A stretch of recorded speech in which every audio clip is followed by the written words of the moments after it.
Saludos, el doctor Ernesto Duarte Tagles, el doctor Tagles. Doctor, gusto saludarlo. Ahí nos explica lo que quiso decir. No, dice que es una traducción del Facebook. Se está riendo y me dice, no sé qué quiso traducir Facebook, algo que estaba diciendo Moisés, dice, o el YouTube, mejor dicho. Muy algo bien. Que quiso, le pone ahí una cosa en la pantalla y dice, no sé, se tradujo en el Facebook, dice, lo que estaba diciendo Moisés y lo puso ahí. Muchas gracias, Gracias, Jesús. que te vaya muy bien, buen fin de semana. Gracias. Ya tengo a Marcos Pérez Esquer en la línea telefónica. Mi apreciado Marcos, ¿cómo estás? Buenos días. Muy buenos días, Jesús, qué gusto saludarte. Gracias. Por acá anda Moisés Gómez Reina. Fíjate, vamos terminando aquí la sesión del Contexto Nacional. Aquí te saluda. Saludos igualmente, mi querido Moisés. Saludos. Oye, Marcos, a ver, el gran tema en los últimos días llevado y traído es quién va a tener más o quién va a tener menos posiciones en el Congreso, la sobrerepresentación. Me gustaría que, así con esa pedagogía de académico que te caracteriza, ¿qué significa la sobrerepresentación? ¿De qué hablamos cuando hablamos de sobrerepresentación? Mira, cuando nos vamos a los detalles se vuelve un tema muy complejo. Es correcto. Pero para decirlo de manera muy sencilla, consiste en lo siguiente, que al final del día el Congreso se integre de suerte tal que una fuerza política tenga más curules ¿Sí? en porcentaje que el porcentaje de votos que obtuvo en las urnas. Uh-huh. Es decir, uno esperaría, por sentido común, que si una fuerza política obtiene el 40% de los votos en el país, pues que más o menos el 40% de las curules en la Cámara de Diputados le pertenezcan, sí, o se le asignen. Si otra fuerza política obtuvo el 30% de los votos, pues que tenga más o menos el 30% de los curules. Es por sentido común. Para eso es la llamada representación proporcional, hasta su nombre lo dice, ¿no? Se trata de buscar que la representación popular sea proporcional, que cada bancada de cada fuerza política tenga el número de integrantes más o menos representativo del porcentaje de votos que obtuvo en las urnas, es decir, cuántos asientos en el Congreso le dieron los electores, ¿no? Uh-huh. Sin embargo, esto que parece tan sencillo, tan obvio, tan elemental, se complica, Jesús, porque tenemos un sistema Sí. donde hay dos principios electorales en juego para integrar la Cámara de Diputados, que son el principio de mayoría relativa, a través del cual elegimos a 300 diputados, Así es. uninominales les llaman, ¿no? A los que vamos y elegimos ahí en las urnas en una boleta específica con un nombre y apellido. Y tenemos 200 de representación proporcional, los llamados plurinominales.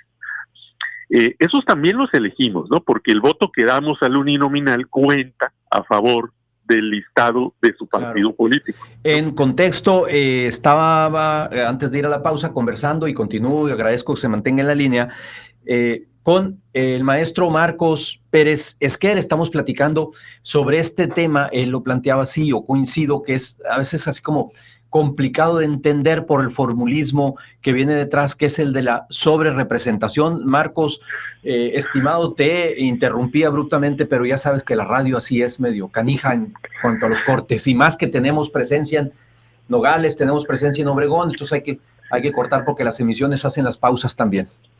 Pues aprovechamos para enviar un saludo afectuoso a todos esos lugares tan todos paisanos hermosos. Tuyos. Pues sí, Jesús, decíamos de la sobrerepresentación. Ocurre una sobrerepresentación que no es otra cosa que el hecho de que una fuerza política tenga más curules en términos proporcionales que la proporción de votos que obtuvo a nivel nacional, ¿no? ¿Y por qué se da que sí están saliendo la idea de que van a estar sobrerepresentados, sobre todo la coalición de Morena y aliados? A ver, un punto importante que considerar, corrígeme si estoy mal, tú eres constitucionalista, que la Constitución señala que la distribución de votos de la representación proporcional es por partidos políticos, no por coaliciones, ¿es correcto? Es correcto. A ver, el artículo 54 de la Constitución es el que regula este asunto. Sí. Justamente lo que intenta este artículo, que habla de cómo se integra la Cámara de Diputados, solamente la Cámara de Diputados, no el Senado, establece estos dos límites a la sobrerepresentación. Dice, por un lado, ningún partido político podrá tener más de 300 integrantes. Y por otro lado, ningún partido político podrá tener una sobrerepresentación superior a un 8%. Es decir, permite un cierto grado de sobrerepresentación, pero que no sea mayor al 8%. Es decir, si alguien obtuvo el 50% de los votos, no podría tener más del 58% de las curules. ¿Me explico? Sí. Ese es el 8% al que se refiere el artículo 54. A ver, y si lo ponemos ahorita, Marcos, en números de votos que tuvo, por ejemplo, la coalición de Juntos Seguimos Haciendo Historia, ya no sé cuántas historias llevan en las coaliciones esas, ¿cuántos tuvieron y cuántos deberían tener y cuántos dice la secretaria de Gobernación que podrían tener? Mira, lo que ellos están planteando es que, de acuerdo con la fórmula que han impulsado, es que la coalición pudiera llegar a tener hasta 373 diputados. 373. Y eso significa que se irían como al 75% del total de diputados. Cuando, pues, obtuvieron el 54% de los votos a nivel nacional. Es decir, estarían... Pasan con un 20%. Sí, como un 20%. No con un 8%. Números redondos, ¿no? Estamos hablando de que pretenden echarse a la buchaca, pues, como 100 curules adicionales a las que obtuvieron en las urnas. Tal fin? ¿Qué argumentan para tal fin? ¿Qué argumentan? Sí, bueno, pues es que al aplicar la fórmula, justamente cuando dicen, es que la Constitución dice que por partido político, no por coalición, entonces le están permitiendo una sobrerepresentación del 8% a cada uno de sus integrantes de la coalición. De tal manera que en suma se van a estos niveles altísimos, ¿no? ¿Cuál es el problema aquí? El problema es de interpretación constitucional. Porque hay que recordar que este artículo se estableció en 1996, en la gran reforma electoral de ese año, y en aquella época no se distinguía entre partido político y coalición, porque como recordarás, Jesús, en aquella época, cuando había una coalición, aparecía un solo emblema. Sí, es correcto. Entonces uno iba y votaba por un solo emblema. Hasta diseñaban emblemas específicos para las coaliciones, ¿no? De tal manera que no había razón para distinguir en la Constitución, en este precepto, entre partido y coalición, daba igual, ¿no? Sin embargo, por ahí de 2007 se hizo un cambio legal donde se dijo, no, ahora las coaliciones pueden reunirse y tener un mismo candidato, pero cada uno de los partidos integrantes de la coalición juega por separado. Entonces tienes una boleta donde aparecen los partidos por separado. A partir de entonces es que podemos ir y votar por 2 o por 3 partidos en una misma boleta que integren una coalición. O por uno de ellos, como uno quiera, ¿no? Puedes votar, si es una coalición de 3, puedes votar por los 3, o por 2 de ellos, o por uno de ellos. Igual le cuenta al mismo candidato. Entonces, esta diferencia es la que está generando el ruido. Porque ahora sí es muy distinto referirte a un partido político que referirte a una coalición. Ahora, el espíritu de la Constitución evidentemente era que una fuerza política en general, pues no se sobrerepresentara. Y es lo que está sucediendo en este momento. En otros momentos, PAN, PRI se beneficiaron de esto, Marcos. El PRI se benefició muy levemente en 2015. En 2015 el PRI se sobrerepresentó con un 9.7%. Es decir, con un 1.7%. Se le pasó en 2 puntitos la mano, nada más. Exacto, o sea, tenía un límite del 8% y llegó al 9.7%. En el 2018 fue donde se generó ya un grave problema, pero a favor de Morena. Porque ahí sí ya se sobrerepresentaron No recuerdo exactamente el dato, pero ya llegaron casi al doble. Ahora, Era el casi fin el último 16. de esto, por eso están luchando y litigando esto también en los medios, Morena, es porque gracias a esta sobrerepresentación, en el Congreso, ellos tendrían las 2/3 partes y por consecuencia la mayoría calificada. ¿Es correcto? Claro, ese es el quid del asunto al final del día. Exacto. Es decir, ellos dicen, con base en esta fórmula e interpretada de la manera que la estamos interpretando, es decir, por partido político y no por coalición, nos lleva a que logramos la mayoría calificada que nos va a permitir modificar la Constitución al placer. Sin embargo, pues una mayoría calificada implica 2/3 partes de la Cámara, es decir, 67%.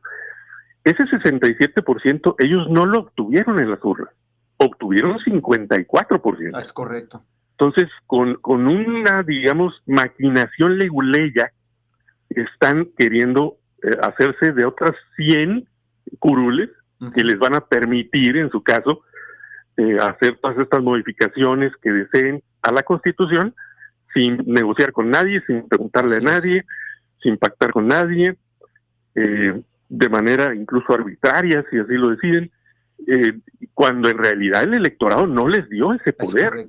Es apenas un poquito más de la mitad de los electores que votaron por esa coalición. Entonces, ¿por qué si votó la mitad del electorado por ellos, tendrían 2/3 partes de la integración de la Cámara de Diputados? Pues es simplemente injusto.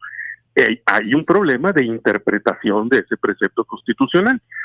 Hoy se tiene que hacer una interpretación pues mucho más pulcra y mucho más constitucional que legalista, para que pues nos vayamos al espíritu de lo que el constituyente pretendía. Oye, Marcos, justamente que sea más justa la distribución de las curules en función de los votos que cada quien tuvo. A ver, nos quedan 2 minutitos. Sí quisiera preguntarte, la presidenta electa, la virtual presidenta electa, Claudia Sheinbaum, ha sostenido que está a favor de la eliminación de los diputados de representación proporcional, de lo que conocemos como los pluris, y dejar el Congreso en 300 escaños.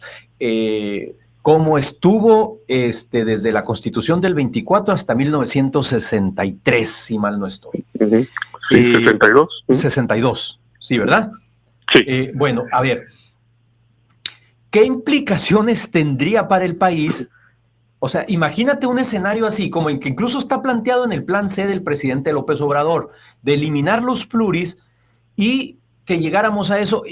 ¿Cómo quedaría, qué porcentaje de curules tendría o cómo estaría distribuido el Congreso? Leía por ahí un texto de Waldenberg, creo que de esta semana, que dice que en una lógica como esa, Morena tendría más o menos el 80 y tantos % del Congreso.